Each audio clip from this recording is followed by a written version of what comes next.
Pop Goes the Weasel by James Patterson. It's an iBook sample. Prologue.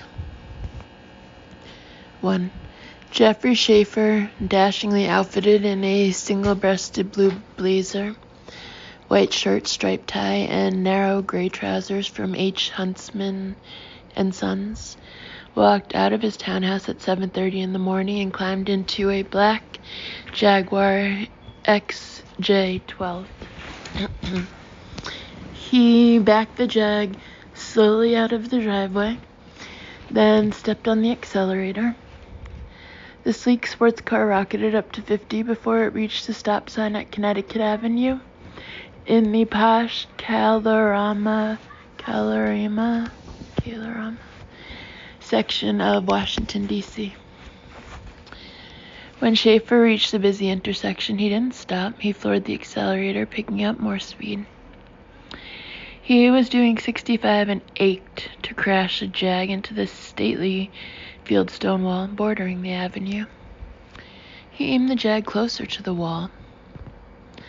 He could see the head-on collision, visualize it, feel it all over.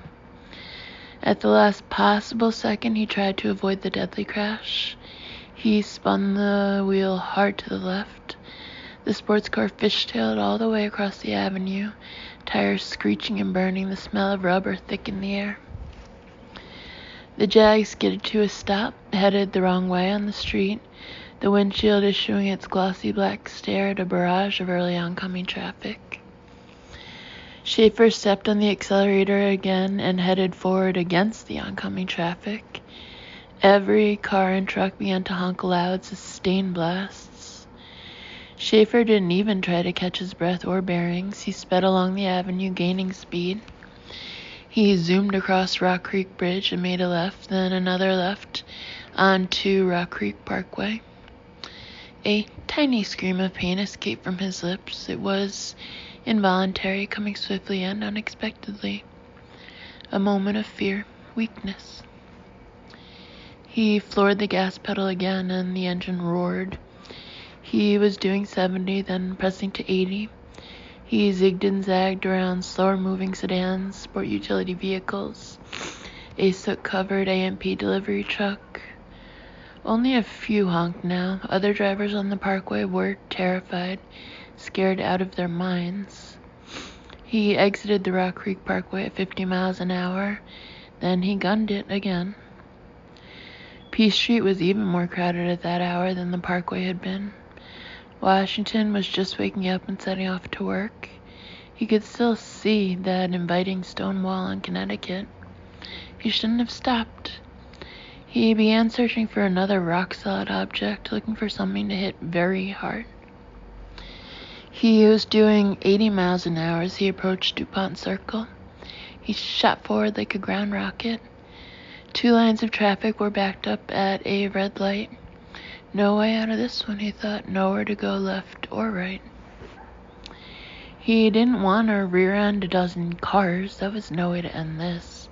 End his life by smashing into a commonplace Chevy Caprice, a Honda Accord, a delivery truck. He swerved violently to the left and veered into the lanes of traffic coming east, coming right at him. He could see the panicked, disbelieving faces behind the dusty, grime-smeared windshields. The horn started to blast a high-pitched symphony of fear. He ran the next light and just barely squeezed between an oncoming Jeep and a concrete mixer truck.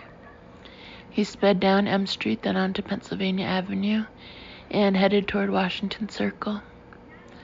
The George Washington University Medical Center was up ahead.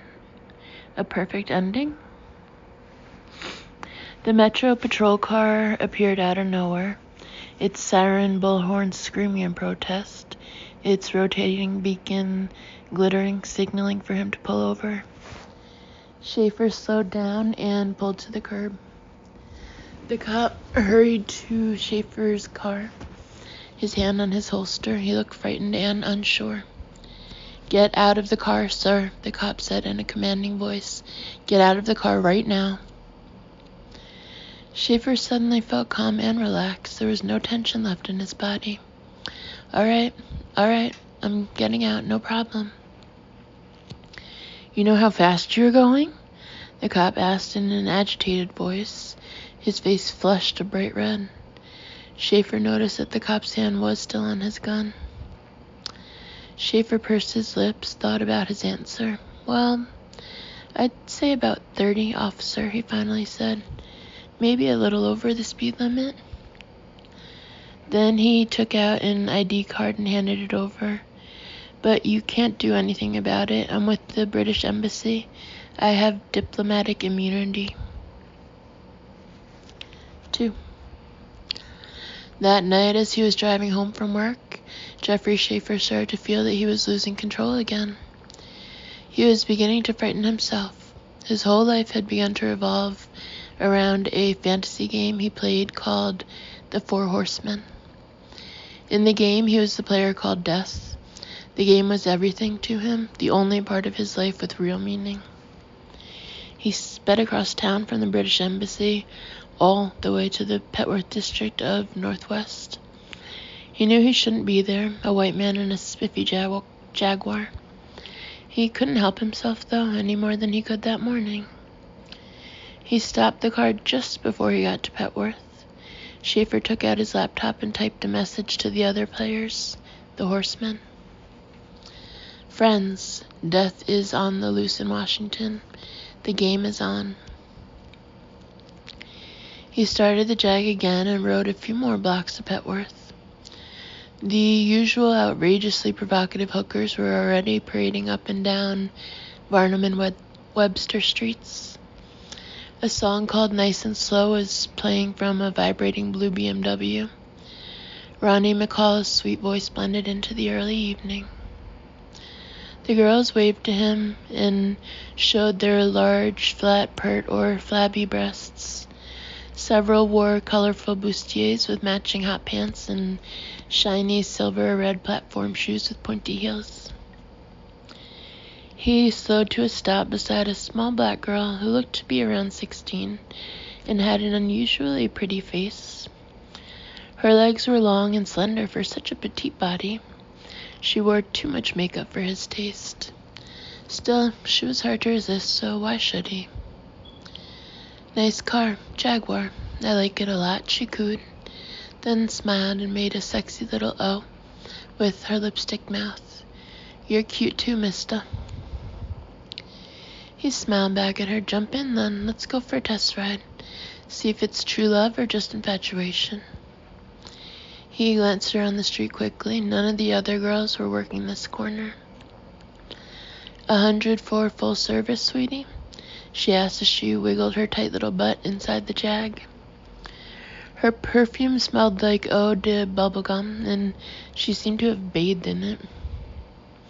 As I said, get into the car. $100 is petty cash for me. He knew he shouldn't be picking her up in the Jaguar, but he took her for a joyride anyway. He couldn't help himself now.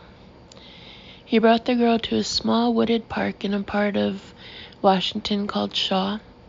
He parked in a thicket of fir trees that hid the car from sight. He looked at the prostitute, and she was even smaller and younger than he had thought. How old are you? He asked. How old do you want me to be? She said and smiled. Sweetie, I need the money first. You know how it works. Yes, but do you? He asked. He reached into his pocket and pulled out a switchblade knife. He had it at her throat in an instant. Don't hurt me, she whispered. Just be cool. Get out of the car, slowly.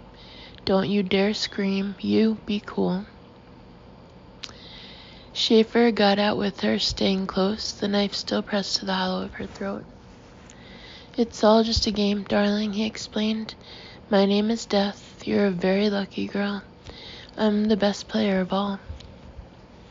As if to prove it, he stabbed her for the first time. Book 1, The Jane Doe Murders, Chapter 1. Things were going pretty well that day. I was driving a bright orange school bus through Southeast on a blistering hot morning in late July, and I was whistling a little Al Green as I drove. I was in the process of picking up 16 boys from their houses and also 2 foster homes. door-to-door bus service, hard to beat. Just 1 week earlier, I had returned from Boston on the Mr. Smith murder case. Mr. Smith and a deranged killer named Gary Sinise had both been involved in that one. I needed a rest, and I'd taken the morning off to do something I'd been looking forward to, for a change. My partner, John Sampson, and a 12-year-old named Errol Mignault sat behind me on the bus. John was wearing Wayfarer shades, black jeans, and a black t-shirt that read, "Alliance of Concerned Men, send donations today." He is 6'9", a very solid 250 pounds. We've been friends since we were 10, when I first moved to D.C. He, Errol, and I were talking about the boxer Sugar Ray Robinson, almost shouting over the bus's blustery, occasionally misfiring engine. Sampson had his huge arm lightly draped over Errol's shoulders. Proper physical contact is encouraged when dealing with these boys. Finally, we picked up the last little guy on our list, an 8-year-old who lived in Benning Terrace, a tough project known to some of us as Simple City. As we left the project, an ugly smear of graffiti told visitors everything they needed to know about the neighborhood. It read, "You are now leaving the war zone, and you live to tell about it." We were taking the boys out to Lorton Prison in Virginia. They would be visiting their fathers for the afternoon. They were all young, between 8 and 13. The Alliance transports 40 to 50 kids each week to see their fathers and mothers in different prisons. The goal is a lofty one, to bring the crime rate in Washington down by a third. I'd been out to the prison more times than I care to remember. I knew the warden at Lorton pretty well. A few years back, I'd spent a lifetime there interviewing Gary Sinise. Warden Marion Campbell had set up a large room on level 1 where the boys met with their fathers. It was a powerful scene, even more emotional than I'd expected. The Alliance spends time training the fathers who want to participate in the program. There are 4 steps: how to show love, accept fault and responsibility, attain parent and child harmony, discover new beginnings. Ironically, the boys were all trying to look and act tougher than they actually were. I heard one boy say, "You weren't in my life before, why should I listen to you now?" But the fathers were trying to show a softer side. Sampson and I hadn't made the run to Lorton before. It was our first time, but I was already sure I'd do it again. There was so much raw emotion and hope in the room, so much potential for something good and decent. Even if some of it would never be realized, it showed that an effort was being made, and something positive could come from it. What struck me most was the bond that still existed between some of the fathers and their sons. I thought about my own boy, Damon, and how lucky we were. The thing about most of the prisoners in Lorton was that they knew what they had done was wrong. They just didn't know how to stop doing it. For most of the hour and a half, I just walked around and listened. I was occasionally needed as a psychologist, and I did the best I could on short notice. At one little group, I heard a father say, "Please tell your mother I love her, and I miss her like crazy." Then both the prisoner and his son broke into tears and hugged each other fiercely. Sampson came up to me after we'd been in the prison for an hour or so. He was grinning broadly. His smile, when it comes, is a killer. "Man, I love this. Do-gooder shit is the best." "Yeah, I'm hooked myself. I'll drive the big orange bus again." "Think it'll help? Fathers and sons meeting like this?" he asked me. I looked around the room. "I think today, right now, this is a success for these men and their sons. That's good enough." Sampson nodded. "The old one day at a time approach works for me too. I am flying, Alex." So was I. I'm a sucker for this kind of stuff. As I drove the young boys home that afternoon, I could see by their faces that they'd had positive experiences with their fathers. The boys weren't nearly as noisy and rambunctious on the way back to D.C. They weren't trying to be so tough, they were just acting like kids. Almost every one of the boys thanked Samson and me as he got off the big orange bus. It wasn't necessary. It sure was a lot better than chasing after homicidal maniacs. The last boy we dropped off was the 8-year-old from Benning Terrace. He hugged both John and me, and then he started to cry. "I miss my dad," he said before running home. Chapter 2. That night, Samson and I were on duty in Southeast. We're senior homicide detectives, and I'm also liaison between the FBI and the DC police. We got a call at about midnight telling us to go to the area of Washington called Shaw. There'd been a bad homicide. A lone Metro squad car was at the murder scene, and the neighborhood psychos had turned out in pretty fair numbers. It looked like a bizarre block party in the middle of hell.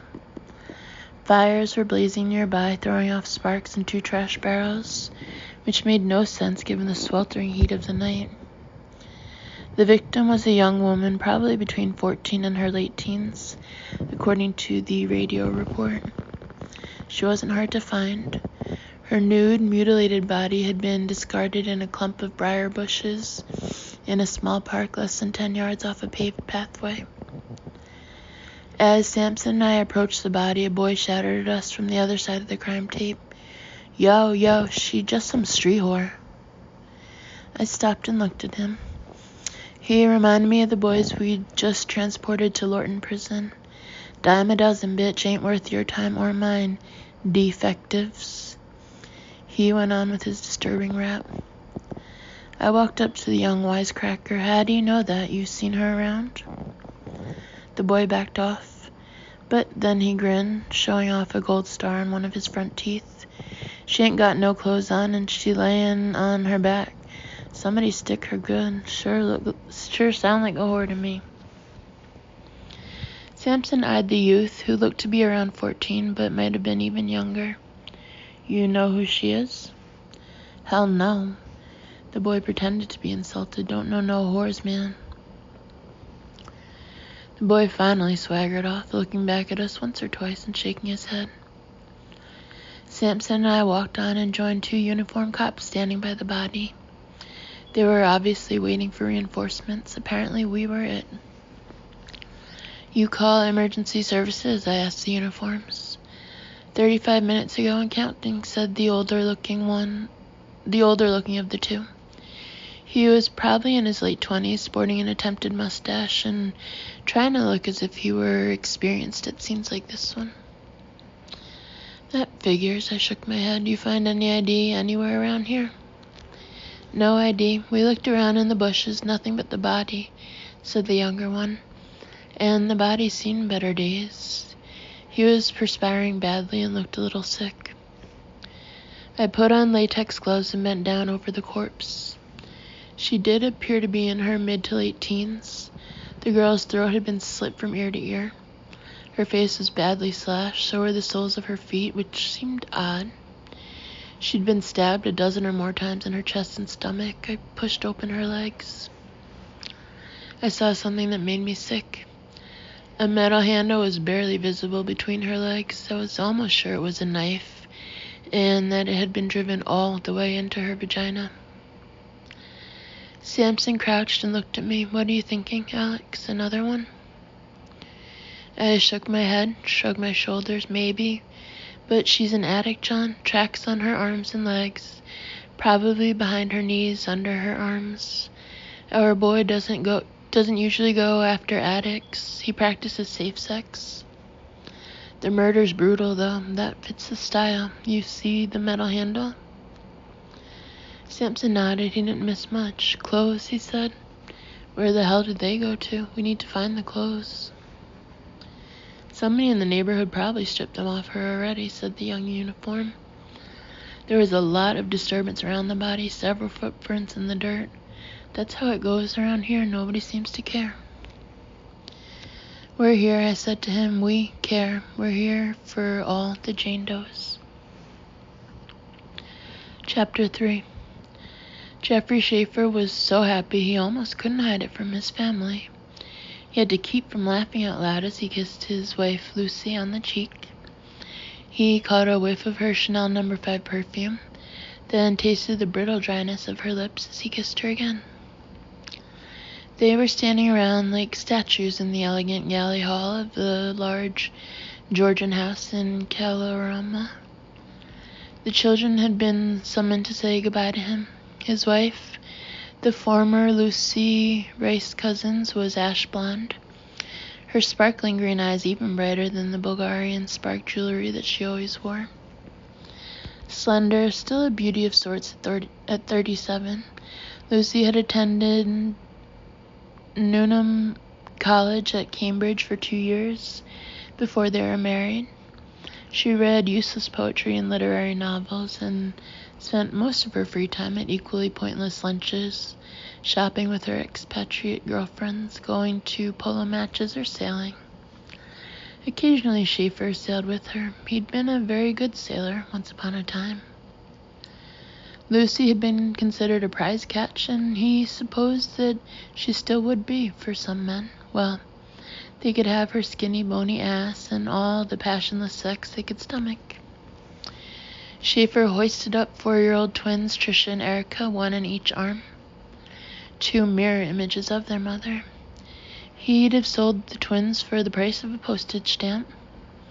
He hugged the girls and laughed like the good papa he always pretended to be. Then he formally shook 12-year-old Robert's hand. The debate being waged in the house was over whether Robert should be sent back to England for boarding school, perhaps to Winchester, where his grandfather had gone. Schaefer gave his son a crisp military salute. Once upon a time, Colonel Geoffrey Schaefer had been a soldier. Only Robert seemed to remember that part of his father's life now. I'm only going away to London for a few days, and this is work, not a holiday. I'm not planning to spend my nights at the Athenaeum or anything like that, he told his family. He was smiling jovially the way they expected him to be. Try to have some fun while you're away, Dad. Have some laughs. Goodness knows you deserve it, Robert said, talking in the lower octave man-to-man's voice that he seemed to be adopting lately. Bye, Daddy, the twins chorused shrilly, making Schaefer want to throw them against the walls. Bye, Erica-san. Bye, Trisha-san. Remember Orc's Nest, Robert said with sudden urgency. Dragon and the Duelist. Orc's Nest was a store that sold role-playing books and gaming equipment. It was located on Earlham, just off Cambridge Circus in London. Dragon and the Duelist were currently the 2 hot-shit British magazines covering role-playing games. Unfortunately for Robert, Schaefer wasn't actually going to London. He had a much better plan for the weekend. He was going to play his fantasy game right here in Washington. Chapter 4. He sped due east rather than toward Washington's Dulles Airport, feeling as if a tremendously burdensome weight had been lifted. Gosh, he hated his English family and even more their claustrophobic life here in America. Schaefer's own family back in England had been perfect as well.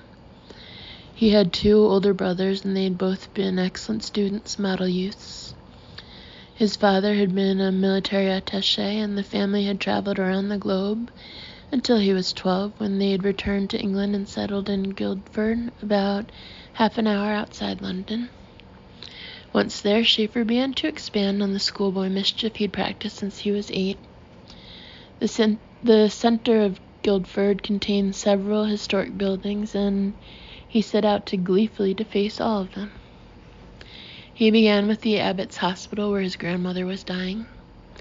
He painted obscenities on the walls. Then he moved on to Guildford Castle, Guildhall, the Royal Grammar School, and Guildford Cathedral. He scrawled more obscene words and splashed large penises in bright colors. He had no idea why he took such joy in ruining beautiful things, but he did. He loved it, and he especially loved not getting caught. Schaefer was eventually sent to school at Rugby, where the pranks continued. Then he attended St. John's College, where he concentrated on philosophy, Japanese, and shagging as many good-looking women as he possibly could. All his friends were mystified when he went into the army at 21. His language skills were excellent, and he was posted to Asia, which was where the mischief rose to a new level and where he began to play the game of games. He stopped at a 7-Eleven in Washington Heights for coffee. 3 coffees, actually. Black with 4 sugars in each. He drank most of one of the cups on his way to the counter. The Indian cashier gave him a cheeky, suspicious look, and he laughed in the bearded wanker's face. "Do you really think I'd steal a bloody 75-cent cup of coffee? You pathetic jerk-off, you pitiful wog." He threw his money on the counter and left before he killed the clerk with his bare hands, which he could do easily enough. From the 7-Eleven, he drove into the northeast part of Washington, a middle-class section called Eckington. He began to recognize the streets where he was west of Gallaudet University. Most of the structures were 2-story apartments with vinyl siding, either red brick or a hideous Easter egg blue that always made him wince. He stopped in front of one of the red brick garden apartments on Ullen Terrace near 2nd Street. This one had an attached garage. A previous tenant had a door in the brick facade with 2 white concrete cats. "Hello, Pussy," Schaefer said. He felt relieved to be here. He was cycling up, quote-unquote, that is, getting high, manic. He loved this feeling, couldn't get enough of it. It was time to play the game. Chapter 5. A rusted and taped-up purple and blue taxi was parked inside the 2-car garage. Schaefer had been using it for about 4 months. The taxi gave him anonymity, made him almost invisible anywhere he chose to go in D.C. He called it his nightmare machine. He wedged the Jaguar beside the taxicab, then he jogged upstairs. Once inside the apartment, he switched on the air conditioning. He drank another sugar-laced coffee. Then he took his pills like a good boy. Thorazine and Librium, Benadryl, Xanax, Vicodin. He'd been using the drugs in various combinations for years. It was mostly a trial and error process, but he learned his lessons well. "Feeling better, Jeffrey?" "Yes, much better, thank you." He tried to read today's Washington Post, then an old copy of Private Eye magazine, and finally a catalog from Damask, a rubber and leather fetish wholesaler in Amsterdam, the world's largest. He did 200 push-ups, then a few hundred sit-ups, impatiently waiting for darkness to fall over Washington. At 9:45, Schaefer began to get ready for a big night on the town. He went into the small, barren bathroom, which smelled of cheap cleanser. He stood before the mirror. He liked what he saw, very much so. Thick and wavy blonde hair that he would never lose. A charismatic, electric smile. Startling blue eyes that had a cinematic quality. Excellent physical shape for a man of 44. He went to work, starting with brown contact lenses. He'd done this so many times he could almost do it blindfolded. It was a part of his tradecraft. He applied blackface to his face, neck, hands, wrists, thick padding to make his neck seem broader than it was. A dark watch cap to cover every last strand of hair. He stared hard at himself and saw a rather convincing-looking black man, especially if the light wasn't too strong. Not bad at all. It was a good disguise for a night on the town, especially if the town was Washington. So let the games begin, the Four Horsemen. At 10:25, he went down to the garage again. He carefully circled around the Jaguar and walked to the purple and blue taxicab. He had already begun to lose himself in delicious fantasy. Schaefer reached into his pants pocket and pulled out 3 unusual-looking dice. They were 20-sided, the kind used in most fantasy games or RPGs. They had numerals on them rather than dots. He held the dice in his left hand, rolling them over and over. There were explicit rules to the Four Horsemen. Everything was supposed to depend on the dice roll. The idea was to come up with an outrageous fantasy, a mind-blower. The 4 players around the world were competing. There had never been a game like this, nothing even came close. Schaefer had already prepared an adventure for himself, but there were alternatives for every event. Much depended on the dice. That was the main point. Anything could happen. He got into the taxi, started it up. Good Lord, was he ready for this? Chapter 6. He had a gorgeous plan mapped out. He would pick up only those few passengers, fares, who caught his eye, fired up his imagination to the limit. He wasn't in a hurry. He had all night. He had all weekend. He was on a busman's holiday.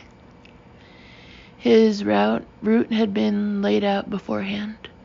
First, he drove to the fashionable Adams Morgan neighborhood.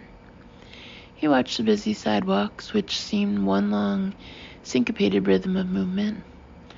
Bar grazers slouching toward hipness. It seemed that every other restaurant in Adams Morgan called itself a cafe. Driving slowly and checking the glittery sights, he passed Café Picasso, Café Lautrec, La Fourchette Café, Bucom Café, Café Dabble, Montego Café, Sheba Café.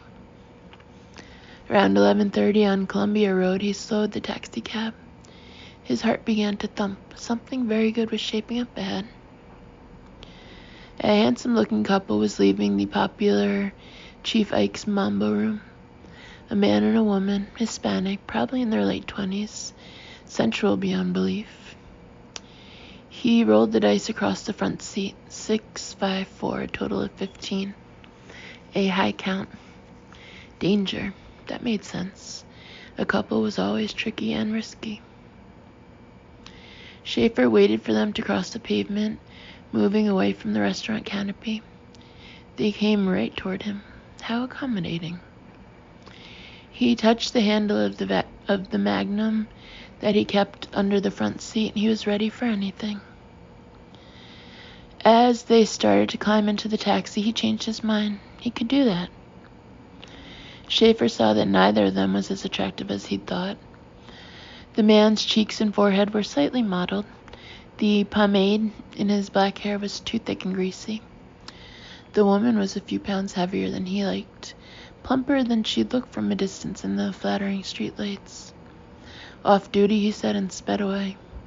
Both of them gave him the finger. Schaefer laughed out loud. You're in luck tonight. Fools.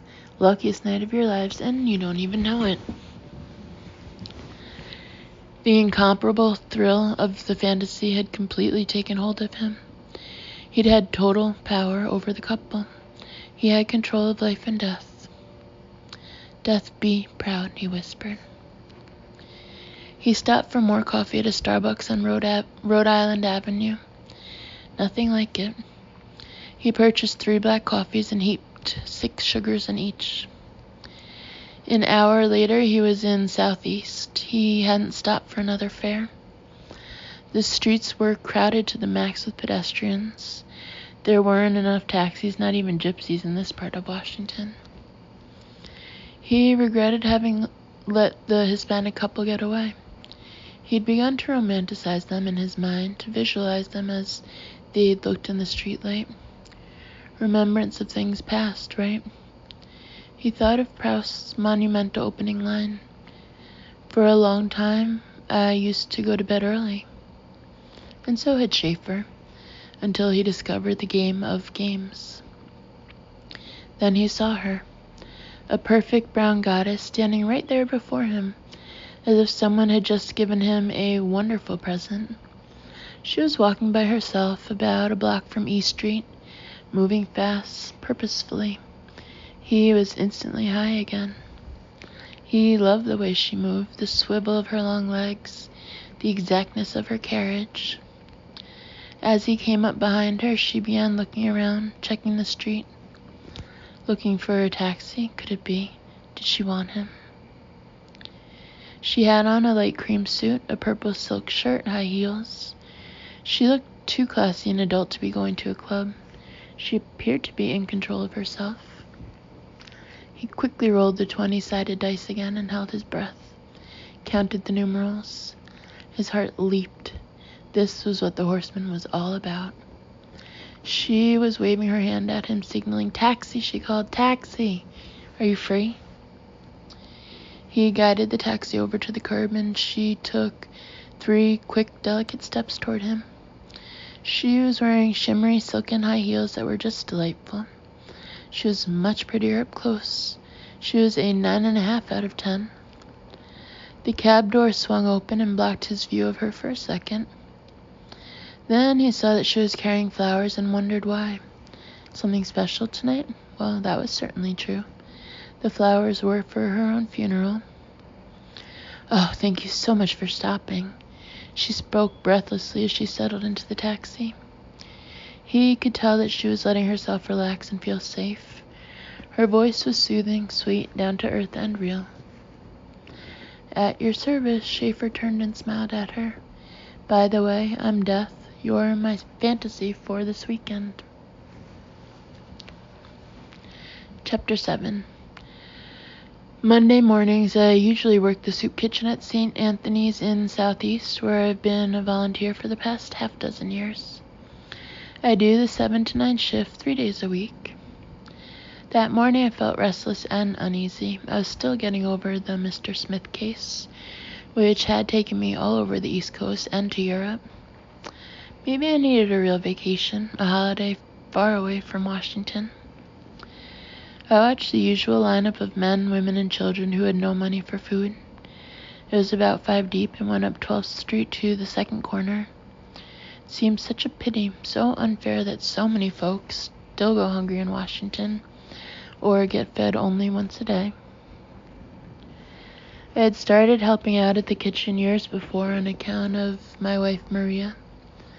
She was doing casework as a social worker at St. Anthony's when we first met. Maria was the uncrowned princess of St. Anthony's. Everybody loved her, and she loved me. She had been shot, murdered in a drive-by incident not far from the soup kitchen. We'd been married 4 years and had 2 small children. The case has never been solved, and that still tortures me. Maybe that's what drives me to solve every case I can, no matter how bad the odds. At St. Anthony's Soup Kitchen, I help make sure nobody gets too riled up or causes undue trouble during meals. I'm 6'3", around 200 pounds, and built for peacekeeping if and when it's necessary. I can usually ward off trouble with a few quiet words and non-threatening gestures. Most of these people are here to eat, though not fight or cause trouble. I also dish out peanut butter and jelly to anyone who wants seconds or even thirds of the stuff. Jimmy Moore, the Irish-American who runs the soup kitchen, with much love and just the right amount of discipline, has always believed in the healing power of PB&J. Some of the regulars at the kitchen call me Peanut Butter Man. They've been doing it for years. "You don't look so good today," said a short, ample woman who's been coming to the kitchen for the past year or 2. I know her name is Laura and that she was born in Detroit and has 2 grown sons. She used to work as a housekeeper on M Street in Georgetown, but the family felt she'd gotten too old for the job and let her go, with only a couple weeks severance and warm words of appreciation. "You deserve better. You deserve me," Laura said, and laughed mischievously. "What do you say?" "Laura, you're too kind with your compliments," I said, serving up her usual extra dish. Anyway, you've met Christine, you know I'm already spoken for. Laura giggled as she hugged herself with both arms. She had a fine, healthy laugh, even under the circumstances. A young girl has to dream, you know. Nice to see you, as always. Same to you, Laura. As always, nice to see you. Enjoy the meal. Oh, I do. You can see I do. As I said my cheery hellos and dished out heaped portions of peanut butter, I allowed myself to think about Christine. Laura was probably right. Maybe I didn't look so good today. I probably hadn't looked too terrific for a few days. I remembered a night about 2 weeks back. I'd just finished working a multiple homicide case in Boston. Christine and I stood on the porch in front of her house out in Mitchellville. I was trying to live my life differently, but it's hard to change. I had a saying I really liked. Heart leads head. I could smell the flowers in the night air, roses and impatiens growing in profusion. I could also smell gardenia passion, a favorite perfume that Christine was wearing that night. She and I had known each other for 1.5 years. We'd met during a murder investigation that had ended with the death of her husband. Eventually we began to go out. I was thinking that it had all been leading to this moment on the porch. At least it had in my mind. I had never seen Christine when she didn't look good to me and make me feel lightheaded. She's tall, almost 5'10", and that's nice. She had a smile that could probably light up half the country. That night, she was wearing tight faded jeans and a white t-shirt knotted around her waist. Her feet were bare and her nails were dabbed with red polish. Her beautiful brown eyes were shining.